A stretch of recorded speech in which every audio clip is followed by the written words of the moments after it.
Indonesia pernah punya pejabat keuangan bernama Syarifuddin Prawira Negara. Jabatannya tidak kaleng-kaleng, Menteri Keuangan, Menteri Kemakmuran, dan Gubernur Bank Indonesia pada zaman kemerdekaan. Pusat perputaran keuangan negeri berada di tangannya. Tapi jangan disangka, mesti menjabat sebagai menteri. Syarifuddin Prawira Negara hidupnya tidak bergelimangan harta. Ia bukanlah pejabat yang kaya raya. Tidak ada pemandangan mobil-mobil mewah di rumahnya atau gaya anak-anaknya yang perlente di kehidupannya. Sebaliknya, istri Syarifuddin berjualan gorengan untuk mendapatkan uang bulanan tambahan. Ketika Siti Halimah, sang istri Syarifuddin, ditanya anak-anaknya, apakah tidak malu berjualan sukun goreng padahal suaminya seorang tokoh Republik dan memiliki jabatan tinggi? Siti Halimah menjawab, ia tidak ingin hidupnya bergantung pada orang lain. Berjualan sukun goreng untuk menopang kehidupan keluarga bukan perbuatan tercela. Sebaiknya kita barulah malu jika mencuri harta orang lain, mengambil milik orang lain yang bukan hak kita, atau mengambil uang negara. Itu pencurian namanya. Orang-orang mungkin tidak tahu, tapi Allah tahu. Itu pesan Siti Halimah. Kisah kegetiran Syarifuddin dan istri bahkan sangat tampak saat menyongsong sang buah hati. Ketika sang anak Khalid Prawira Negara lahir, keluarga Syarifuddin bahkan tak mampu membeli gurita untuk bayinya. Padahal nilai gurita mungkin tak sebanding dengan harga tas KW milik istri para pejabat saat ini. Tapi Syarifuddin bukanlah pejabat oportunis. Ia boleh miskin harta, tapi kaya jiwa. Tokoh yang terkenal dengan prinsip hidup, takut pada Allah, tidak ingin menggunakan sedikit uang negara sekedar untuk membeli kebutuhan anaknya yang baru lahir. Sang istri akhirnya menggunakan kain bekas dengan menyobek kain kasur untuk gurita sang bayi. Saat menjadi Gubernur Bank Indonesia, Syarifuddin juga dikenal sebagai pejabat yang lurus. Ia sangat hati-hati mengelola keuangan negara, bahkan saat berhubungan dengan sejawatnya sendiri. Suatu hari, ketika Anwar Harjono, Ketua Gerakan Pemuda Islam Indonesia, mengunjunginya dengan maksud meminta proyek yang resmi. Proyek yang diminta Anwar Harjono bukanlah proyek haram, tapi proyek halal. Tapi siapa sangka, Syarifuddin justru menolaknya dengan prinsip anti nepotisme yang sangat kuat. Syarifuddin balik berkata, saya ini Gubernur Bank Sentral Indonesia, bukan Gubernur Bank Masyumi. Syarifuddin menegaskan segala aktivitas tata kelola keuangan tidak boleh dipisahkan dari ajaran agama agar tidak terjadi kesenjangan sosial ekonomi di tengah masyarakat. Begitulah Syarifuddin mewarisi keteladanan sebagai pejabat tinggi keuangan Indonesia. Ia rela hidup sederhana asal rakyatnya sejahtera. Beliau enggan mengambil sepeser pun uang yang bukan miliknya. Bagi Syarifuddin, seseorang tidak boleh menyelewengkan amanah yang diberikan demi kepentingan pribadi, apalagi berlomba-lomba memperkaya diri dan mempertontonkannya kepada masyarakat yang hidup bergelimangan kemiskinan. Suatu hari kemudian ada menteri yang bisa hidup di semua zaman. Siapapun presidennya, menteri keuangannya sama. Total sudah 13 tahun menjabat sebagai menteri keuangan hingga saat ini. Bahkan mungkin masih bisa menjabat sampai 2027.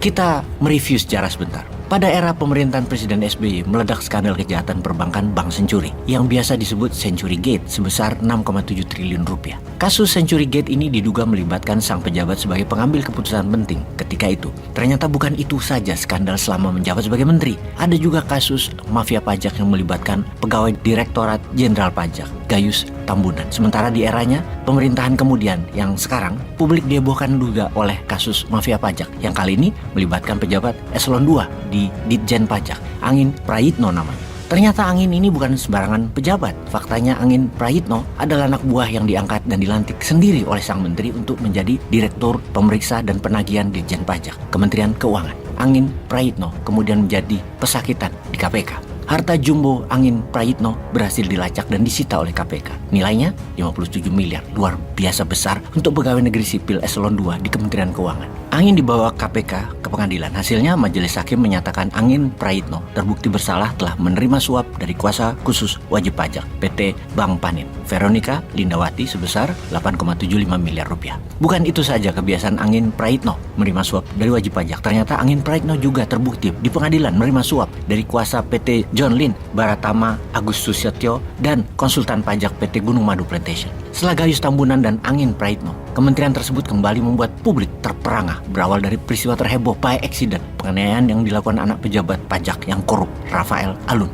Perilaku korupsi sang anak buah seperti berebutan dan saling susul-menyusul. Setelah harta hasil korupsi Rafael Alun dibongkar, giliran Pusat Pelaporan Analisis dan Transaksi Keuangan atau PPATK membuka data hingga 300 triliun rupiah Ini skandal keuangan terbesar sepanjang sejarah dunia kali ya. Hebat prestasi ini. Di mana kejahatan pencucian uang itu tercatat sesungguhnya lebih parah dari korupsi. Namun bisa-bisanya ada skandal mega dahsyat 300 triliun rupiah dari hampir 200-an transaksi yang didiamkan, bahkan tidak ada gerakan penuntasannya. Hebat, asli, hebat banget. Bak jamur di musim hujan yang tumbuh di mana-mana. Bermunculan ke permukaan data tentang harta kekayaan sejumlah pejabat anak buahnya yang lain. Perilaku anak buahnya di Dijen Bea Cukai hingga Dijen Pajak yang senang mengoleksi dan pamer barang mewah seperti motor gede dan lain sebagainya. Untungnya netizen ora sare. Sungguh netizen saat ini adalah pahlawan perjuangan terhadap kebenaran. Pejuang sejati yang ingin membuat negara ini menjadi benar, bebas korupsi dan menghukum koruptor. Menghadapi serangan netizen yang ora sare, pejabat jadi sibuk nggak kerja namun lebih banyak menangkis serangan netizen. Juga istri pejabat dan anak pejabat sedang bersih-bersih halaman sosmed. Akun dibuat private dan memperbanyak mengupload kegiatan pengajian.